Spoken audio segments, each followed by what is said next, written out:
prazer imenso tê-los todos aqui conosco. Estamos no nosso 4º dia da Semana Espírita. Hoje nós temos a presença do nosso irmão querido, menino Vitor Hugo, lá de Uberlândia. Que as bênçãos recaiam sobre todos nós. Para fazer a nossa prece inicial, nós vamos chamar Maria Vilma.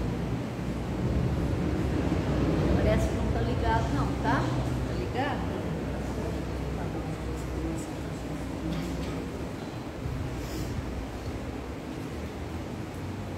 Boa noite a todos.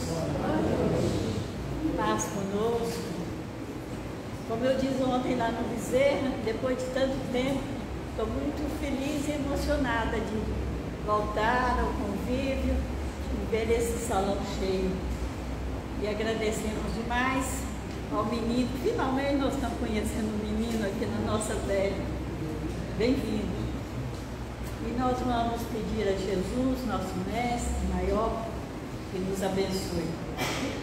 Amado mestre Jesus, aqui nos encontramos, nós nos rogamos, Senhor, que ilumine a nossa mente, o nosso coração, para que as lições do Evangelho se façam presentes na nossa vida e que possamos vivenciá-las no nosso dia a dia, compartilhando com todos aqueles que conosco caminham.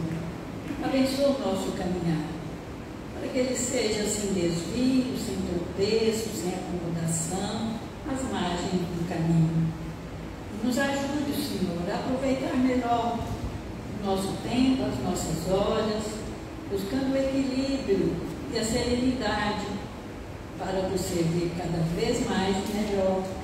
E que possamos, Senhor, buscar cada dia o nosso aprimoramento. Que a vossa paz reine no nosso coração, o vosso amor nos envolva, para que possamos ver o mundo com olhos de amor e que possamos sentir a paz dentro e ao nosso redor. Abençoa todos nós aqui presentes, encarnados e desencarnados. Ilumine o nosso amigo, novo amigo, Vinícius, o menino, bem-vindo. Que o Senhor possa iluminá-lo, para que a lição de hoje seja cada vez mais profunda na nossa mente e no nosso coração. Paz conosco, ser conosco, Senhor, que assim seja.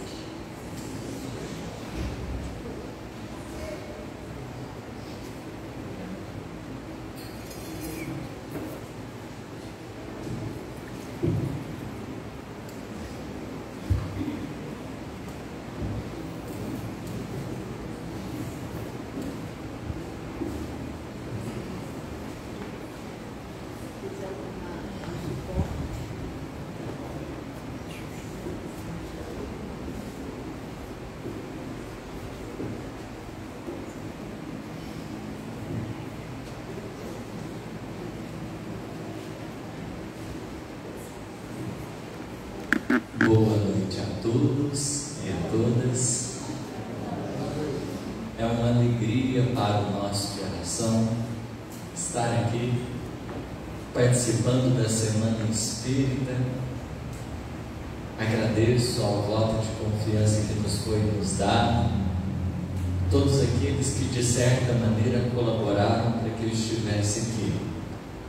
Nosso anseio é de servir com muito amor, com muita alegria a essa causa bendita que é o Espiritismo, que nos tem mantido de pé, que nos tem nos dado rumo e nos tem fortalecido para prosseguirmos na caminhada. Eu amei viajar para cá, porque foi um ato de fé. Eu estava num sono quando eu saí e eu vim sozinho. E aí, meu Deus, eu falei assim, se eu continuar desse jeito, eu não chego lá para dar palestra, eu vou dar mensagem. Porque alguém vai ter que ou psicografar ou vai ser psicofonia, então um dos dois vai acontecer. Eu fiz uma prece, que prece boa, meu Deus. Vim acordar depois que eu fiz ela até aqui, graças a Deus, minha mãe fica em paz. Mas chegando a Vitória, a gente vê uma paisagem bonita, foi outro desafio, porque ou era parar para observar a paisagem, que é extremamente linda, ou era parar porque eu bati, que perdi a atenção do volante. Então foi um desafio, era um lugar assim, né, extraordinário. Não conheço, mas meu Deus, que lindo, um paraíso realmente. Hoje o nosso intuito é de conversarmos um pouco sobre o centro espírita, e é algo talvez simples da gente pensar, mas qual a função, qual o objetivo de nós abrirmos uma casa espírita? É uma pergunta, creio que lógica, todos talvez diríamos. É um ambiente onde o nosso intuito é a propagação, é a difusão do Espiritismo.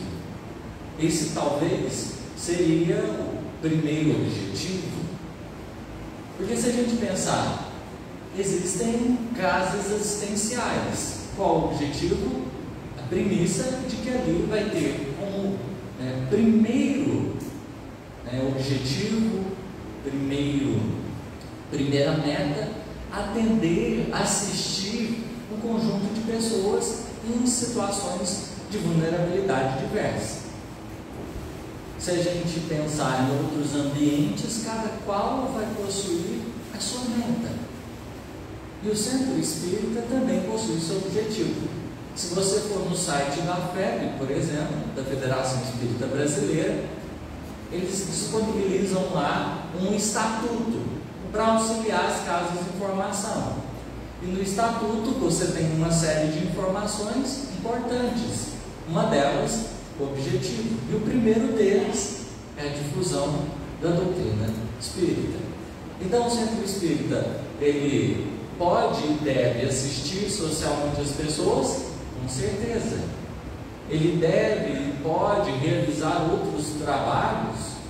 Tudo bem, faz parte. Mas há um objetivo central: a propagação, a difusão do Espiritismo. Mas sob quais perspectivas é preciso difundir o Espiritismo? De que modo Allan Kardec e a espiritualidade, por exemplo, percebem a atuação de um centro espírita? Essa é uma boa pergunta.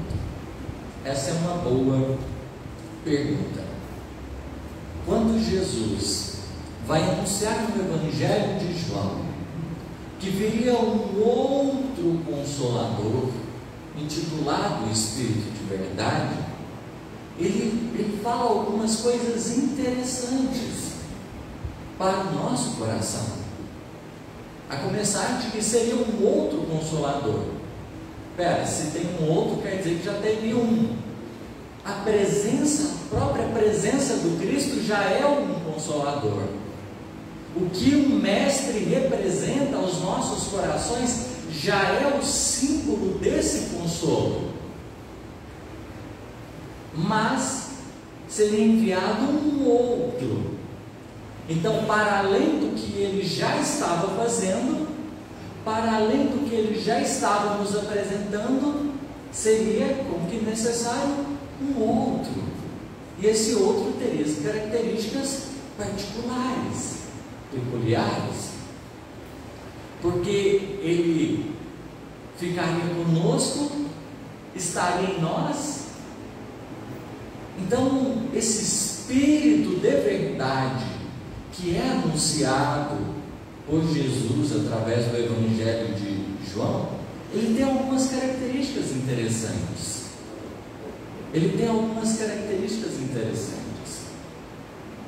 Porque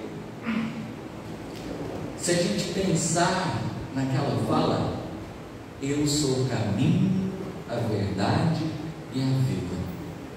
A vida do Cristo é um caminho, é um roteiro, que quanto mais nós vamos nos debruçando, mais nós vamos nos sentindo confortados, amparados, porque é só a gente experimentar uma sensação. Tente andar num lugar que você não conhece nada e nem ninguém. A sensação de estar perdido nos traz uma aflição, nos traz uma perturbação interior. Portanto, ter uma noção do caminho, do roteiro, é um verdadeiro consolo, porque nos propõe, de certa forma, uma segurança para pisar no chão. Porque imaginemos, viver não é simplesmente deixar os dias passar, é conduzir o barco da nossa existência para algum rumo. E o Espírito, que compreende profundamente a sua destinação, ele vai encontrando meios e modos muito mais apurados e prudentes com que ele se sente tranquilo. Então eu vim para cá todo o tempo olhando no GPS. Por quê? A partir do momento que eu não tivesse o GPS comigo, a minha sensação é: estou perdido. Aonde que eu viro? Aonde que eu vou? Continuo reto? Aquilo que mais substancial a vida do Mestre pode trazer é proporcionar-nos esse caminho, em que a gente tenha referências seguras para nos basearmos. Mas, de certa forma, compreender, saber o passo a passo do caminho é importante. Mas quando você entende, quando a gente começa a compreender a verdade, as coisas mudam um pouquinho. Porque a verdade te permite perceber, para além do caminho que você segue, outros que estão à sua volta. Então Jesus é um caminho, é um modo de viver, é uma maneira de buscar a experiência material, de tomar as nossas decisões. Ele é um caminho, talvez o caminho, porque todos os outros que o tangenciem, que estejam ao seu lado, não representem a expressão e a beleza daquilo que ele nos proporcionou. Mas conhecer a verdade, nos permite estar conscientes, para além da estrada que a gente está seguindo, de outras possibilidades da jornada. Quanto mais o Espírito conhece a verdade, mais ele se torna Senhor da evolução, não somente pelo que faz, pelo que deixa de fazer, não somente pelo caminho que ele segue, mas pelo que ele deixa de seguir. Conhecer a verdade, estar diante dela, vai preenchendo possíveis lacunas, porque é como você pegar o GPS e começar a olhar a quantidade de rotas possíveis, entender: olha, se eu virar aqui vou para cá, se eu virar aqui vou para lá. A gente vai preenchendo lacunas, se você simplesmente sabe o caminho que você tem que chegar, você fica sem parâmetro, sem referência. Então a verdade, ela de certo modo nos permite ter uma segurança ainda maior, porque ela não deixa margem para dúvida. Você seguiu um caminho, mas você também está consciente, se você não tivesse escolhido ele, outras possibilidades, outros caminhos e outras chaves. E de certo modo, a vida, ela está ligada a essa compreensão profunda, não só do caminho que a gente escolhe, mas igualmente das diversas possibilidades que a gente tem. Quando a gente vai educar filho, a gente precisa partir de um ponto. Se você ensinar ele só um caminho ou outro, ele vai ficar o quê? Curioso. Curioso. A curiosidade é um negócio, né, de outro mundo. Por quê? É por meio dela que muita gente, não por maldade, acaba se desviando. Conhecer o outro lado, outras perspectivas. Então, se você ensina simplesmente um caminho, seu filho vai ter margem para curiosidade. Agora, quando você educa a partir do pressuposto que, olha, eu vou ensinar, vou ajudar ele a entender diversas possibilidades, porque Senhor dessas possibilidades, ele vai fazer a melhor escolha. Senhor das possibilidades, ele vai realmente entender o caminho que ele precisa seguir, que ele precisa desenvolver, porque a referência começa a ter cada vez mais segurança. Alguém poderia talvez chegar nesse momento e falar: rapazinho, é para falar de centro espírita, o que você está pensando? Pois é,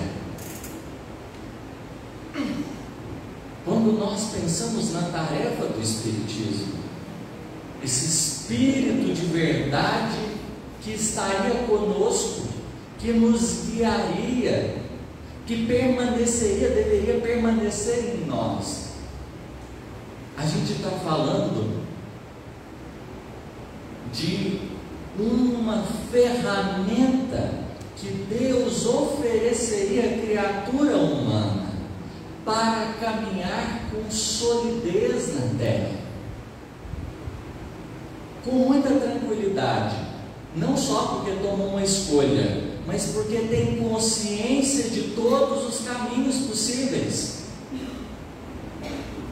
de todas as possibilidades.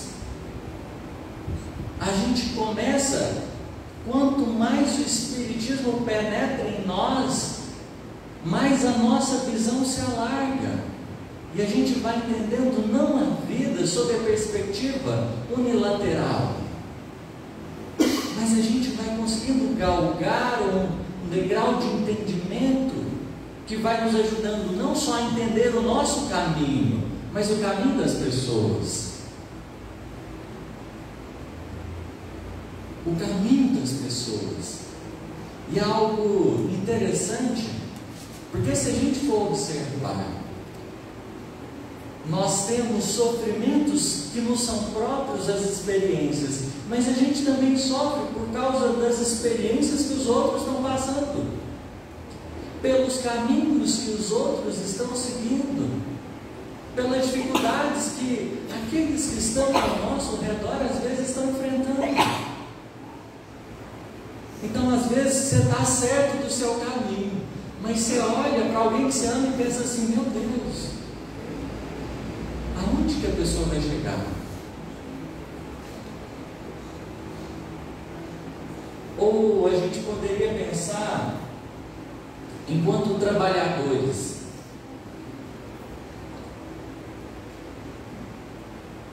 tem pessoas que optam por caminhos que a gente não assinava embaixo.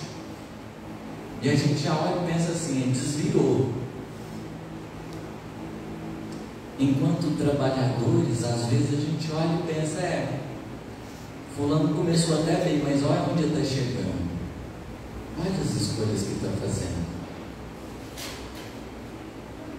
Quando a gente pensa no centro espírita regenerador, é preciso que a gente olhe para cada componente que está ali, para cada pessoa que faz parte.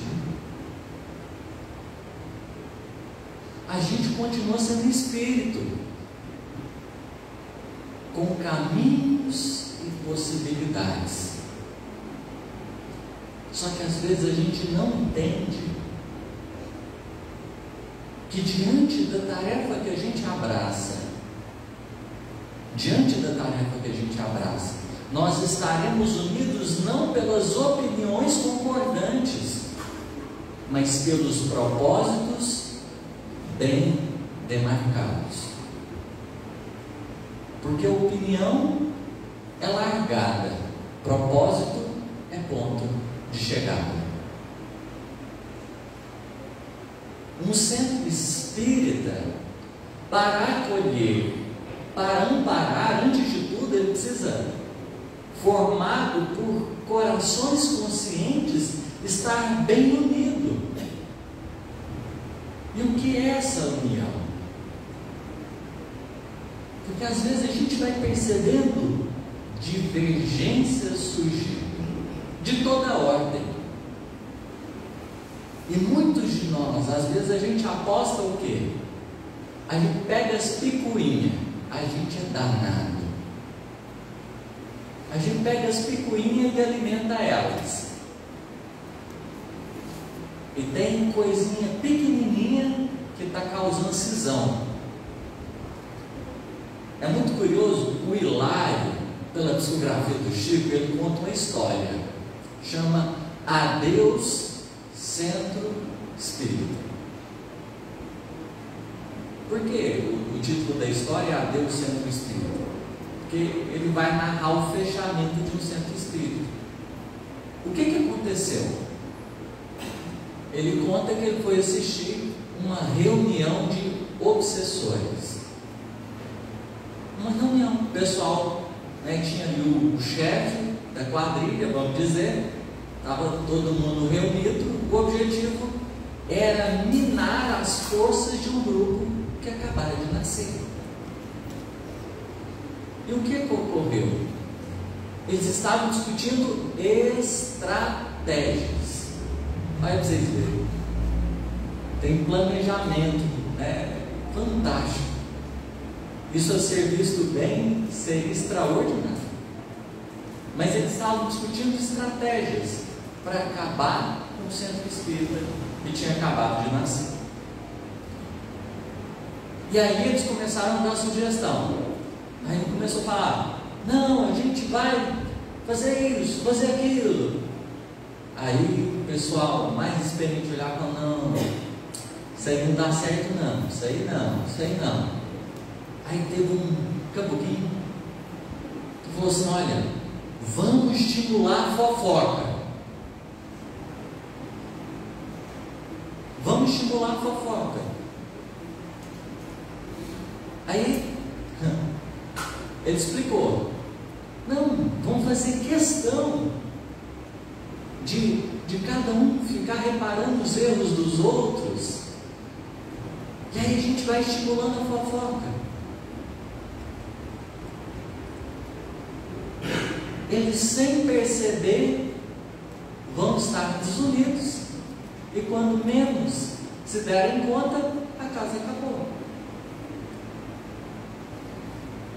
Fizeram. Aí o Hilário só chega no final da mensagem para contar assim: olha, e o grupo espírita que o mal tinha começado acabou. E eu apenas repito: adeus, centro espírita. Coisas pequenas desarticulam-nos. O trabalho alcança a dimensão espiritual mais nobre quando ele é capaz não só de superar grandes desafios. Às vezes o trabalho pode começar a burrice por causa das pequeninas pedras do caminho. E é como que uma advertência importante. Porque o tal de fofoca é um negócio, é tipo buraco sem fundo. Porque vai virando um bolo, e quando a gente menos percebe, tem pessoas que vão virando duas caras. Então o negócio da fofoca é assim: no anônimo é uma coisa, no presencial Oi, você tá bom, tranquilo. Aí vai virando um trem de falsidade. Por que a fofoca é prejudicial? Porque vai gerando um clima de falsidade. Parece que está tudo bem. Ninguém toca no ponto. Gente, a gente precisa ver o que está acontecendo de errado. Ninguém. Por quê? Está tudo bem.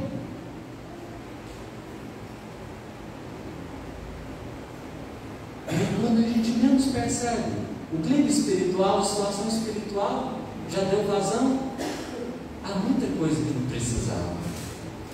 Então, pensar num centro espírita regenerador é, sobretudo, pensar num centro espírita em que os próprios participantes estão conscientes da tarefa ao qual estão incluídos, estão cadastrados nesse campo de trabalho.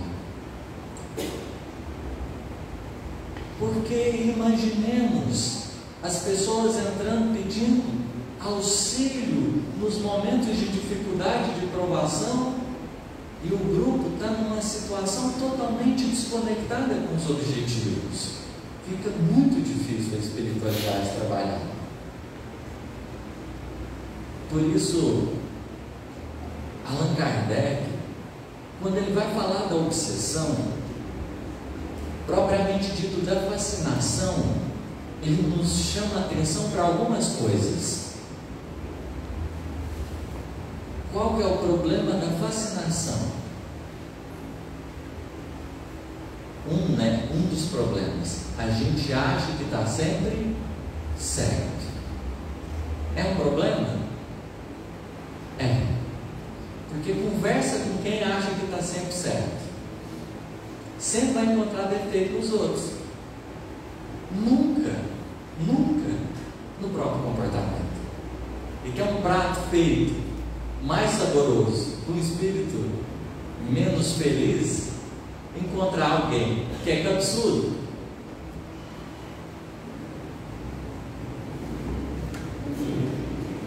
Ele deita e rola, no dizer. Por quê? Ele se aproveita que não tem que fazer nem muito esforço. A própria pessoa já tem uma facilidade em desviar-se dos objetivos, para que a gente consiga construir o clima em que a doutrina espírita seja encontrada na sua força. A gente precisa se entender como espíritos, no trabalho que executamos na condição de espíritos, que tem suas fragilidades, tem suas dificuldades, que tem seus defeitos, que tem seus limites. Porque senão a gente vai chegar num ponto que a gente vai fazer como Simão Pedro. Há uma lição que se chama a esmola da compaixão. É uma história de Simão Pedro. Estava onde? Na casa do caminho. O que é a casa do caminho? A gente poderia dizer que é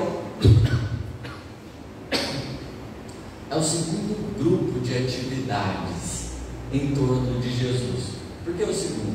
O primeiro é o colégio apostólico. O segundo é a casa do caminho. E a casa do caminho, ela tem qual fama? É o ambiente mais acolhedor que a gente possa ter notícia. Por quê? Porque é um ambiente onde existe um clima de fraternidade, existe um clima de devoção, existe um clima de entrega. E era muita gente. No Paulo Estevão, Emmanuel vai narrar um pouquinho do que representa essa casa do caminho. Um ambiente simples, grande, mas que existia verdadeiramente uma entrega das pessoas ali para atender os que mais sofriam.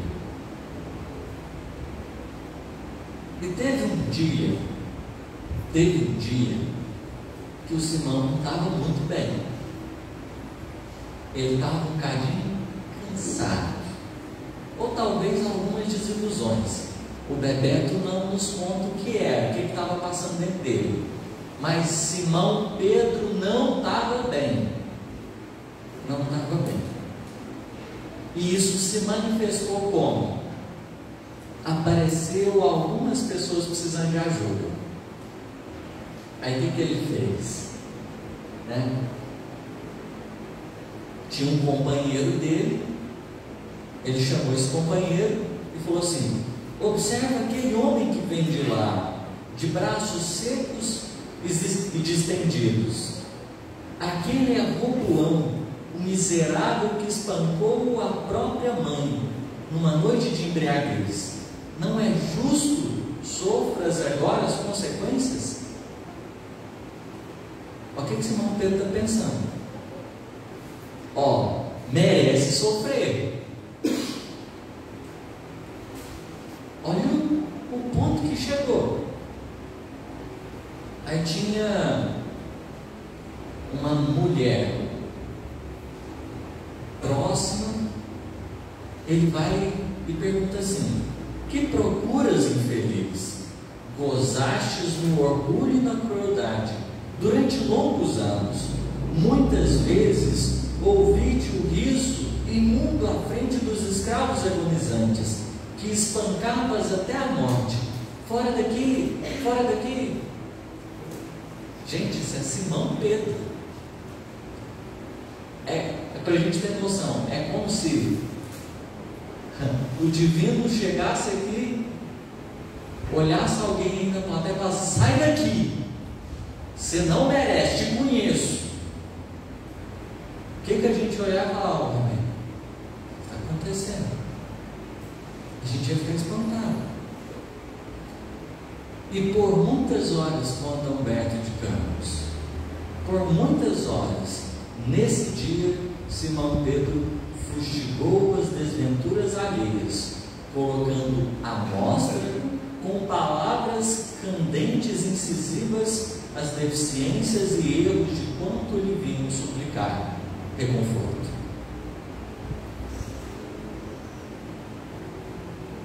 Não estava bom aquele dia. E aí ele vai entrar por um cantinho dele e de repente chega alguém. De repente chega alguém. Era mais um mendigo. Aí o Simão Pedro estava ruim, tudo que está ruim às vezes pode piorar. Ele questiona: quem és tu que chegas a esta hora, quando o dia de trabalho já terminou? Não dá para te atender não, meu filho, você vai ter que voltar outra hora.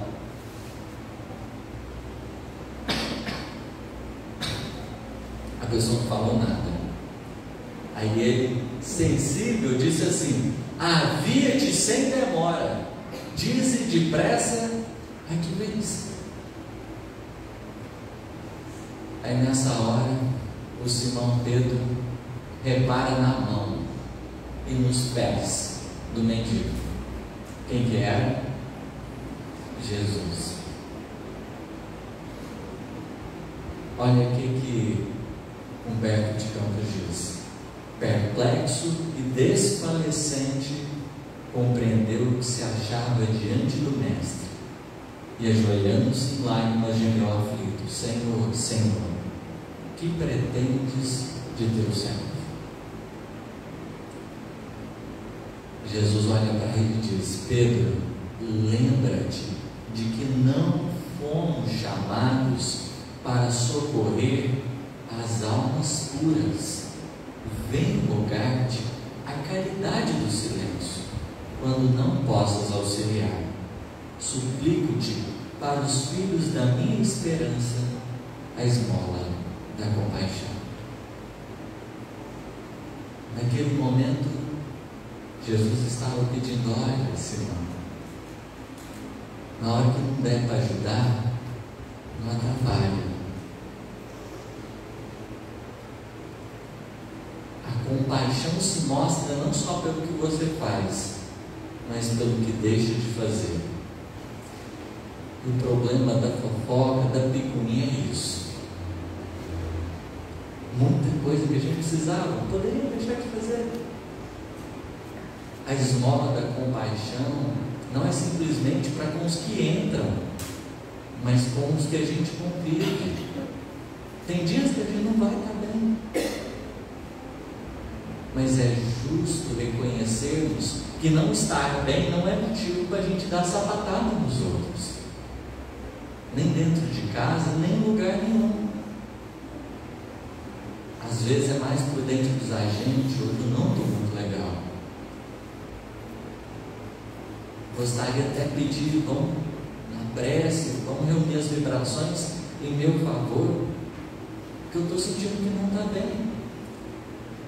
O centro espírita regenerador é o que começa com os próprios trabalhadores aprendendo a lidar com os feridos dos outros. Porque como é que a gente acolhe os dos outros? Com precisão e com entendimento. Se nos falta muitas vezes a sensibilidade para estarmos mais juntos na tarefa.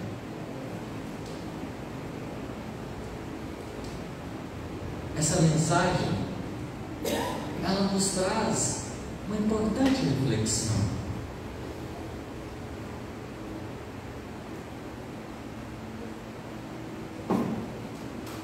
Que de certa forma nos permite nos conectar com uma outra lição.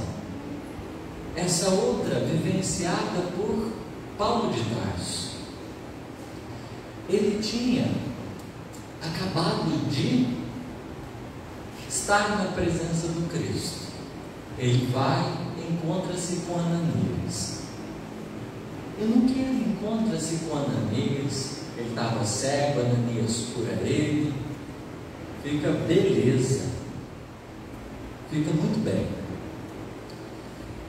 E ele começa a nutrir um ímpeto: eu preciso anunciar para todo mundo o Cristo. Ele cultiva esse, precisa anunciar para todo mundo mesmo. E aí ele vai para onde? Para a sinagoga. Ele vai para a sinagoga e começa. Ele pede a palavra e começa. Deu certo? Dá tudo errado no dia. Ninguém escuta ele. É um momento triste, muito triste. As pessoas cultas, todo mundo que de certa maneira, né, tinha uma excelência de cultura, ninguém deu bola. Aí ele vai buscar o Ananias de novo. Chega lá, um pouco triste, e comenta da experiência que ele teve. O Ananias vai confortar ele, vai falar para ele: não, olha, dá uma refletida primeiro no Evangelho, antes de você sair distribuindo ele ali, né? Procure encontrar o Cristo dentro de você primeiro. Aí ele fala: não, então vou para o deserto. Só que antes de ir embora, o Ananias faz um convite. Qual era o convite? Participar de uma reunião que acontecia. E aí, olha que interessante, olha como Emmanuel narra. Damasco não tinha propriamente uma igreja, entretanto, contava numerosos crentes irmanados pelo ideal religioso do caminho. O núcleo de orações era uma casa de uma lavadeira humilde, companheira da fé, que alugava a sala para poder acudir a um filho paralítico. Profundamente admirado, o moço tarcense enxergou ali a miniatura do quadro observado pela primeira vez, quando assistir às célebres pregações na casa do caminho. Em torno da mesa rústica, juntavam-se míseras criaturas da plebe, que ele sempre mantivera separado da sua esfera social. Mulheres analfabetas, com crianças ao colo, velhos pedreiros rudes, lavadeiras que não conseguiam conjugar duas palavras certas, anciãs de mãos trêmulas amparando seu cajado forte, doentes misérrimos, que exibiam a marca de enfermidades dolorosas. A cerimônia parecia ainda mais simples do que as de Simão Pedro e seus companheiros galileus. Ananias chefiava e presidia o ato, sentado à mesa, qual patriarca no seio da família, rogou as bênçãos de Jesus para a boa vontade de todos. Em seguida, fez a leitura dos ensinos de Jesus, explicando algumas sentenças do Mestre Divino nos pergaminhos esparsos. Depois de comentar a página lida, ilustrando-a com a exposição de fatos significativos do seu conhecimento ou da sua experiência pessoal, o velho discípulo do Evangelho deixava o lugar, percorria as filas de bancos e impunha as mãos sobre os doentes e necessitados.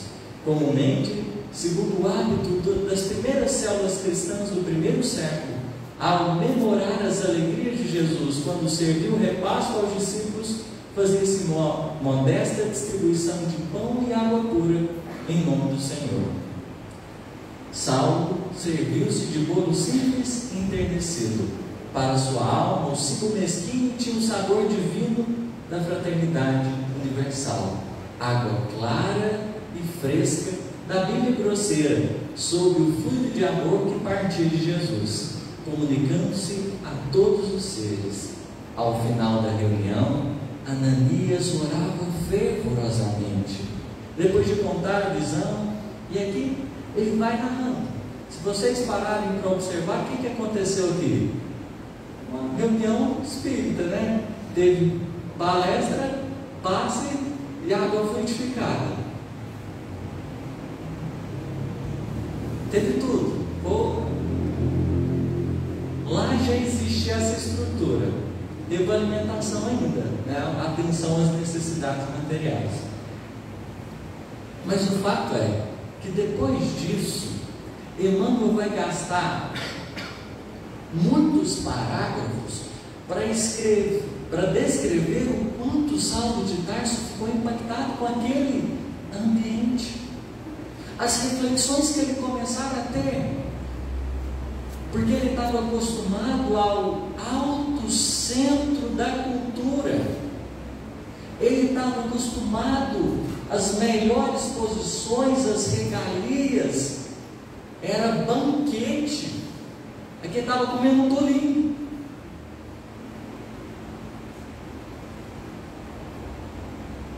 Ele vai comentar, e algo que vai acontecer, ele vai se sentir profundamente confortável. Profundamente confortável.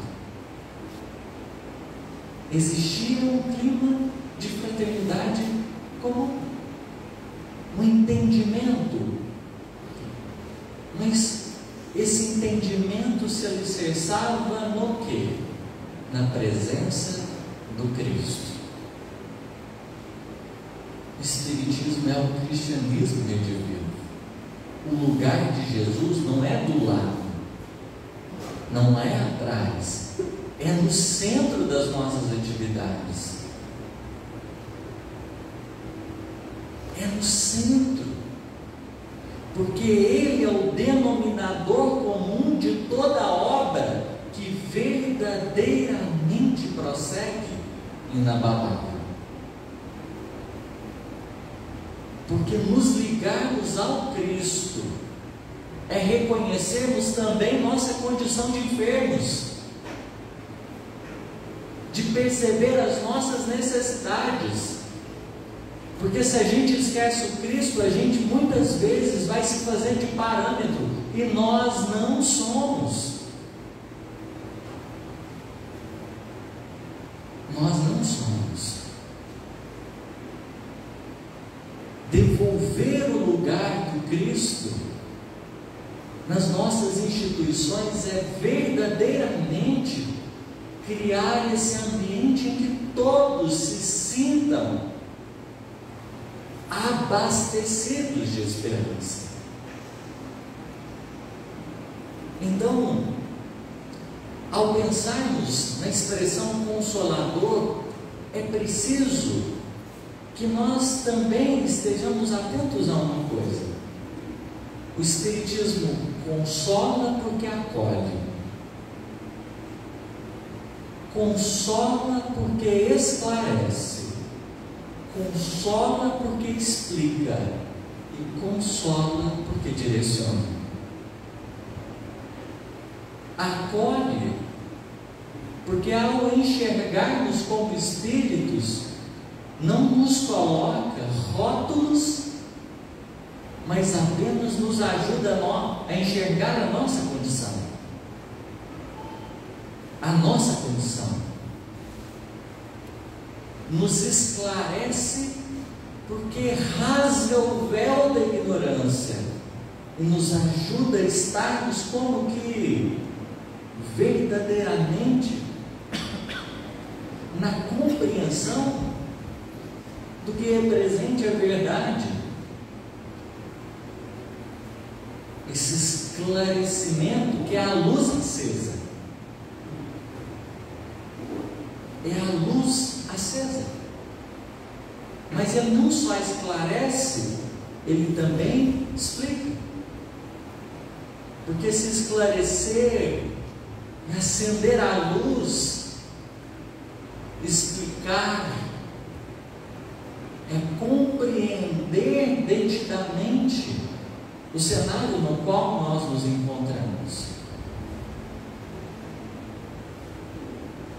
e direcionar, porque para além de nos acolher, de acender luz sobre os nossos caminhos, de nos explicar a nossa situação, proporciona-nos também uma direção, ou melhor, tão somente nos direciona, ajudando-nos a perceber a extensão dos caminhos, das escolhas, porque o Espiritismo não vai nos aprisionar e falar assim, você tem que ser assim.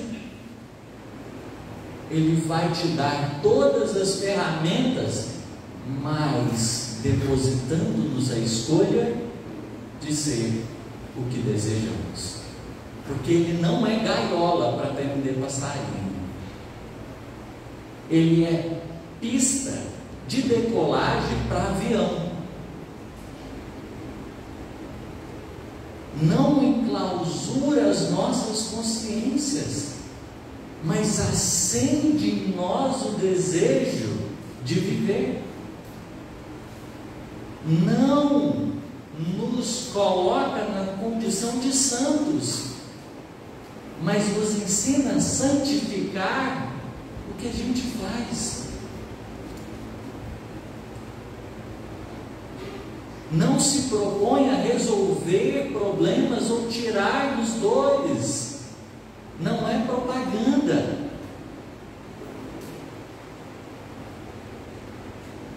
Mas em verdade proporciona-nos ferramentas benditas para vivenciarmos os testemunhos diferentes. O Espiritismo, quando encontra campo em um coração, transforma-lhe a vida por inteiro, não porque coloca-o a partir disso num caminho, mas porque ajuda-nos a compreender a extensão das nossas escolhas e acertar no caminho. É uma consequência natural de quem entendeu as possibilidades da vida. O bem não nos aprisiona. Quem faz isso é o mal. Quem fica ditando jeitos de pensar ou de agir é o mal. O bem te concede a liberdade, acendendo luz. Existe um caminhão de caminhos. Um caminhão de caminhos. E por que dizermos isso? Porque nos momentos da transição planetária, cada um está sendo chamado a entender aonde seu espírito está. Às vezes o degrau do outro não é o meu, e a gente está doido para passar receita.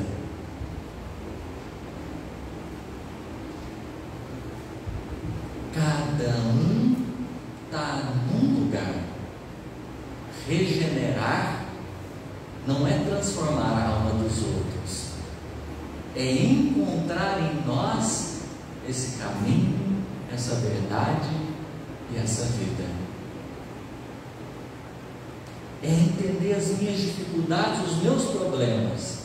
Se você vai orientar alguém que tem problemas diferentes dos seus, a pessoa vai precisar de algo que verdadeiramente esteja mais apropriado às necessidades dela. Simão Pedro, no final do Evangelho de João, depois da negação e tudo mais, naquela última pesca milagrosa que tem, ele vai ter um diálogo com Jesus. Amas-me, Simão? Sim, Senhor, te amo. Amas-me, Simão? Sim, Senhor, te amo. E aí tem, mais uma vez, e aí Jesus faz um negócio para ele, que é comentar o gênero de morte dele. Jesus conta como que ele iria desencarnar. Eu acho que fica meio desestabilizado. Aí ele pergunta assim: mas e o João? Não sei se foi ciúme que ele teve, que sentimento que foi, mas fica assim no ar, né? Peraí, eu vou morrer muito desse jeito, deixa eu entender os outros também, né? Vamos ver quem está pior. Jesus diz para ele assim: o que te importa se eu quero que ele fique até que eu volte? Segue-me tu. Ou seja, deixa ele na estrada dele, no caminho dele. Entenda o seu caminho. Nós todos estamos sendo chamados à regeneração, mas os meus pontos não são os de vocês. A gente pode ter lutas comuns, mas a complexidade das nossas necessidades varia ao infinito. Orientar não será, portanto, pedir às pessoas para fazer o mesmo que nós fazemos, mas apresentar-lhes a bênção da luz que recebemos, porque cada um, com a luz acendida no próprio mundo interior, caminhará na construção pessoal, porque é intransferível. Nós, nos momentos da transição, estaremos à disposição da consolação, não simplesmente por auxiliar, por acolher, mas igualmente por mostrar: todos somos responsáveis para edificar a nossa felicidade. O que a verdade nos chama é para que trilhemos aproveitando a companhia uns dos outros, nos estimulando uns aos outros ao melhor, mas entendendo, nós temos estradas diferentes, mas marchamos todos para o mesmo objetivo. Não esqueçamos do propósito.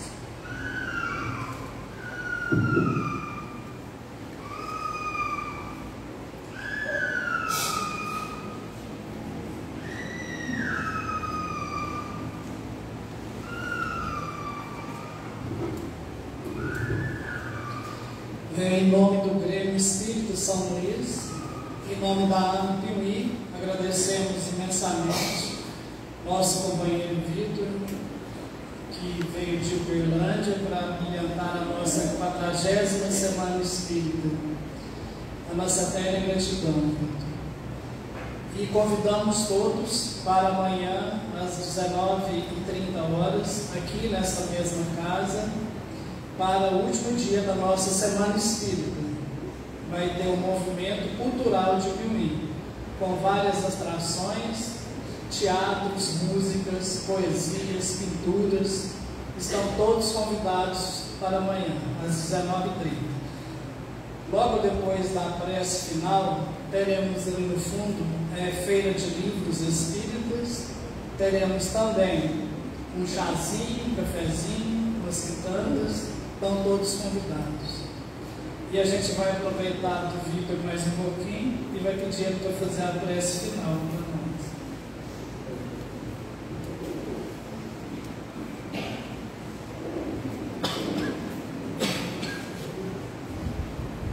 Vamos orar.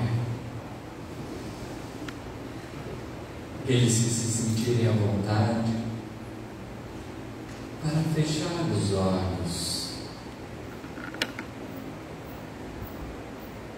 Eu convido a todos num desejo singelo de levarmos o nosso pensamento ao Cristo.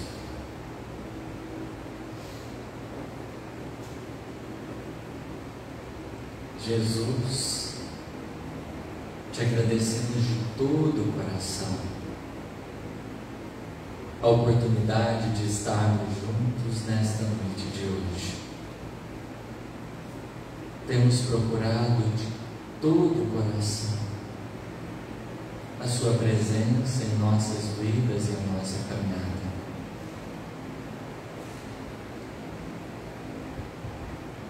Em nosso espírito, representas o clarão de verdade capaz de indicar-nos a estrada bendita da felicidade.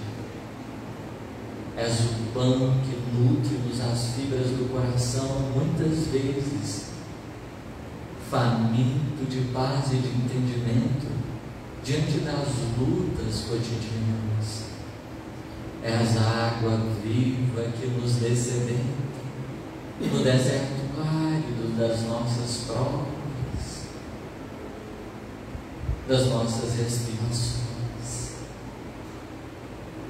Já são passados quase 2000 anos e a vossa mensagem sublime ainda ressoa. Nossos espíritos, por vezes caídos, clamam-te o socorro. Não raros nos encontramos na condição dos paralíticos e cegos, daqueles que estavam leprosos e com a mão mirrada, que tu acolhestes na estrada. Ainda mais uma vez, Mestre, ergue-nos o coração. Enfermos pelos sentimentos difíceis que nutrimos, ajuda-nos a encontrar de novo a estrada reparadora, que possamos nós encontrarmos na paciência a força adequada para suportarmos os momentos mais difíceis. Diante das nossas lágrimas, tensões e ansiedades, seja a calma uma bendita ferramenta utilizada para apaziguar as forças da nossa alma. Senhor, impõe as vossas mãos generosas e que o fluido da tua misericórdia possa abraçar a todos nós, para que saiamos daqui um pouquinho melhores, mais conscientes da nossa responsabilidade e dos nossos testemunhos. Que igualmente contigo possamos abraçar a cruz das nossas lições e aprendizados diários, na santa humildade que nos permitirá aprender, e que verdadeiramente, com a tua ajuda,